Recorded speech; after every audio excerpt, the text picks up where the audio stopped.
লাশ কাটা টেবিলের উপর শুয়ে আস্তে আস্তে কাফনের কাপড়টা সরিয়ে দিল। দেখা গেল বিয়ের সাজে লাল শাড়ি পরা একটা অপরূপ সুন্দরী মেয়ে। মনে হচ্ছে আজকে মেয়েটার বিয়ে ছিল, কিন্তু তার আগে উপরালার মেহমান হয়ে গিয়েছে। মেয়েটার সৌন্দর্য দেখে এক নেশাখোর বলল, ভাই, এত সুন্দর একটা মেয়ে এই অল্প বয়সে মারা গেল, কি লাভ হলো এই সৌন্দর্য তাকে দান করে? আরেক নেশাখোর মেয়েটার গালে আঙ্গুল দিয়ে স্পর্শ করে কমনীয় ভঙ্গিতে বলল, সব সৌন্দর্য দেখে মুগ্ধতা ছড়ায় না ভাই, কিছু সৌন্দর্যের আড়ালে লুকিয়ে থাকে এক রাস কষ্ট আর হতাশার গল্প। এর মাঝে ঠাস ঠাস করে মর্গের দরজায় কড়া নাড়ল কেউ। একজন এগিয়ে গিয়ে দরজা হালকা ফাঁক করে দেখলো কেউ নেই। একটু অবাক হয়ে দরজা বন্ধ করে আবার ফিরে এসে বলল, ভাই, দরজা তো কেউ নেই।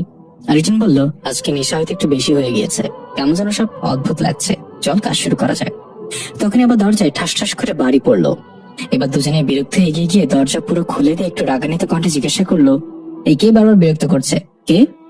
দেখা গেল পুরাতন একটা শাড়ি পরিহিত বৃদ্ধা নারী লাঠিতে ভর দিয়ে দাঁড়িয়ে আছে।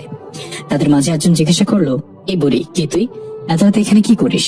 বৃদ্ধা মাথা তুলে অদ্ভুত এক হাসিতে বলল, আমার মাইয়াটা মইরা গেছে বাপ, আজকের বিয়া হওয়ার কথা ছিল, কিন্তু তারা ওরে বাঁচতে দেয় নাই। এত কইরা কইলাম আমার ভুলের শাস্তি আমি মায়েরা ডারে দিস না, তাও ওরে মায়েরা ফেললো। লোক দুটো অবাক হয়ে জিজ্ঞাসা করলো, একটু আগে যে লাল শাড়ি পরা মেয়েটা লাশ আসছে সেটা তোর মেয়ে বুড়ি? বৃদ্ধা গিয়ে সে লোক দুটার সামনে দাঁড়িয়ে বললো, হ বাপ, আমার মাইয়া নিজ হাতে কলিপিঠা কইরা ছোট থেকে বড় করছে। আমার মায়ের লাশটা কাটাকুটি করিস না বাপ, আমার দিয়া দে। নেশার ঘরে থাকায় তারা বুঝতে পারলো না বৃদ্ধার পা গুলো উল্টো আর চোখের মনি সম্পূর্ণ কালো রঙের। কিছু না বুঝে তাদের মাঝে